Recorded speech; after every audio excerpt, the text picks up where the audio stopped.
sapagkat ito ang hinihingi at request ng ating mga panatero. Pararating ko po kay Secretary Karin, kay President given a chance. That's our guarantee. Sige po. Salamat po. Sunod. Pagdating naman po sa presyo ng pandesal, ang presyo po ng pandesal ngayon is tumatakbo mula 250 hanggang 4 na piso per piraso.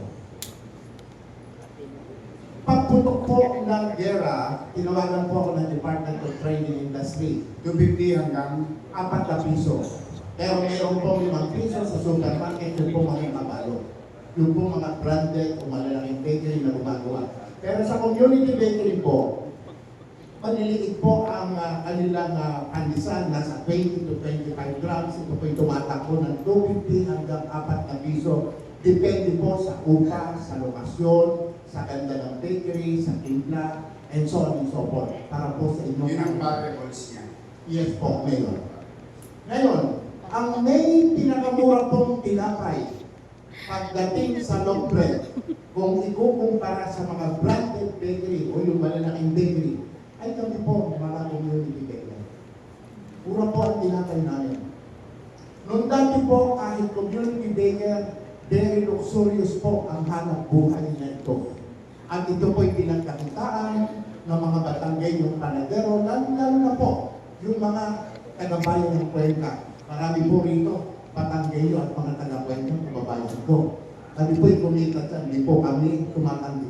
Noong nakaraang panahon, mura ang upa, mura ang kuryente, mura ang tubig, walang komersyal na bayad kami, walang industrial na classification ng aming bakery.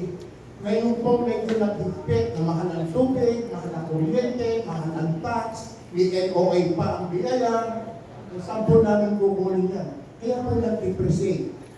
Ang estado po ng community bakery ay bumaba na lang bumaba para po maipaabot ko sa inyo dahil ang Maynila po ang isa sa pinagkakakitaan ng ating mga kababayan taga-Cuenca pagdating sa industriya ng pagtitinapay. 1950s, 60s, 70s, 80s, 90s, ang mga ito po, kami po, dito po kami naghanap buhay, nakapagpatapos at nakapagpaaral ng aming mga anak, nakapagpagawa ng bahay, pero sa panahon ito, malaki po ang aming suliranin sa tama ng gera. At sabi ko nga po, sa isang interview sa akin ng radio, pagkatapos ng ilang buwan, may mga tatamaan.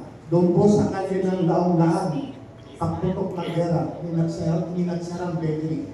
Along dapitan po na kung saan ako naroon, may napipintong nagsara. At inaalok na sa akin ng pwesto. Dati po ang dami namin, laong-laan ang dapitan. Ngayon po, kukunti na kami.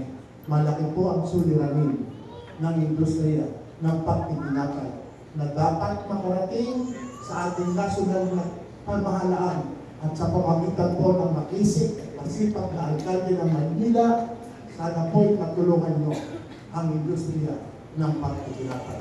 Salamat po at magandang umaga sa inyo. Ito ang nakaganda na kayo itinapay. Matanong ko lang. Sa 2.50, pagkano po una? Alam nyo, pag kinuwenta ho natin ang puhunan sa harina ng di kaasukan at hindi natin tinignan ang operating expense. Na, ayun. Pero ang yung kasi isasama mo na yan eh.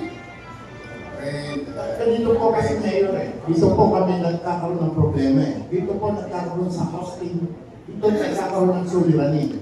Pag lumalaki ang volume ng inyong panggagawa ng tinapay, Hindi man. kunyari, lumaki ang demand, kung malaki ang inyong production, kahit po maliit ang profitability, okay. Pero kung ang inyong rental is 25,000, which is natural na pong upahan niya hanggang 40,000, bumabalot kayo ng kuryente, kung natin ganito na po ang upahan sa Metro Manila. Dahil dapat meron kayong bumili kumulang 60 to 100 square meters na lugar para kayo makapagawa ng tinapay, para kayo makapaglagay ng oven, makapaglagay ng makina, at ang inyong panadero, ikaw ang pinakamabigat. Ang community bakery, pakain ang kanyang empleyado mula panadero hanggang tindera na nakaka-apekto ng malaki sa aming operating expense. Yun po ang medyo napakalaking pasanin na kung titingnan nyo sa records ng nakaraang mga panahon kung ilan ang bakery sa Maynila at sa ngayon, mapapansin ninyo na lumiliit ang industriya ng community bakery at kinakain ng malalaking bakery. Lalo-lalo na yung mga bakery na galing sa ibang bansa.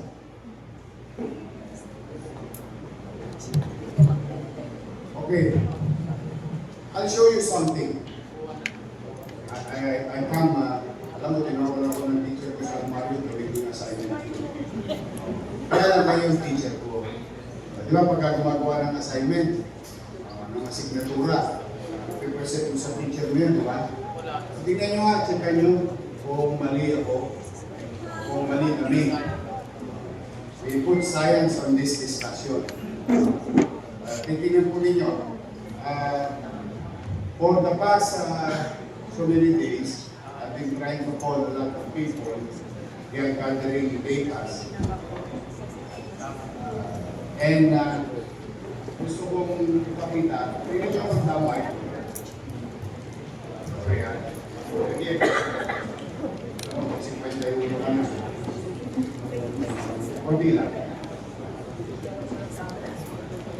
Ayon sa, tingnan nyo kung tama, sa pag-aaral namin, pagsiyasat namin.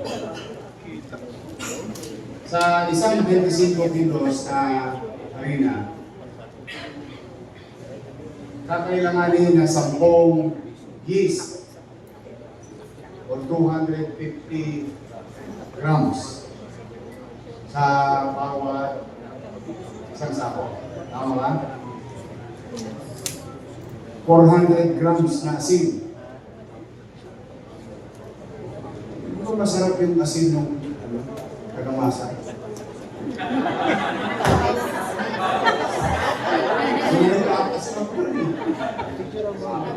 Natural. 1.5 kilogram ng shortening at 4 kilogram ng brown rice, brown sugar.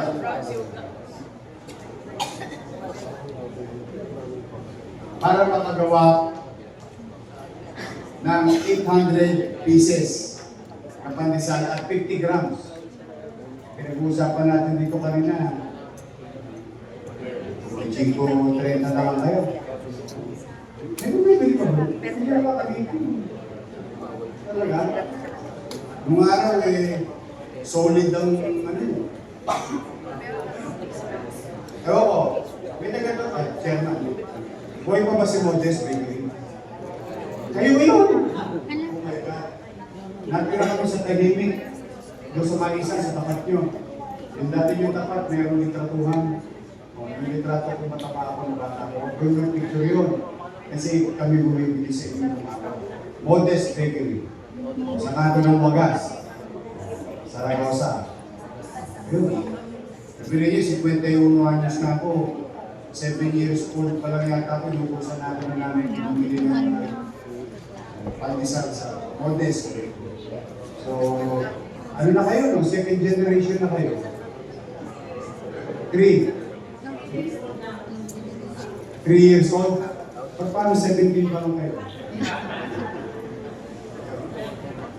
Modest. Hanggang 1,500 30 grams. Sa average, Mr. Chavez, sa base sa karanasan ninyo, bawat bakery na, mag-average lang tayo. Walang perfect number. Nakakailang pandesal lang benta sa isang araw.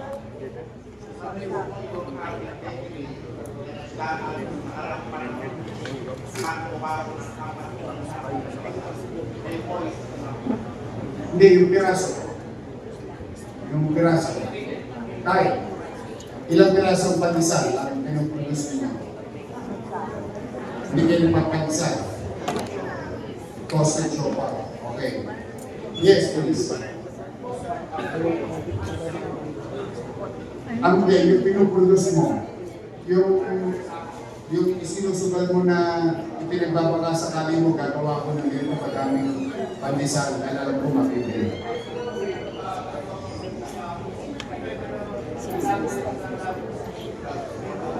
Na pandesal sa isang araw. Pandesal. At tapos sa papano ka, papadilan ka. Doon lang sa pwesto mo. Meron kang ayun, yan. Kasi hindi mo kaya umusik 3,000 sa isang pwesto. Community. Sino yung tinignan pa nisa? Ilang ginagawa mo? Dalawang sako sa mga 5 pieces.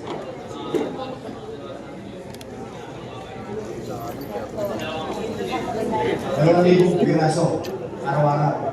Nabibenta naman.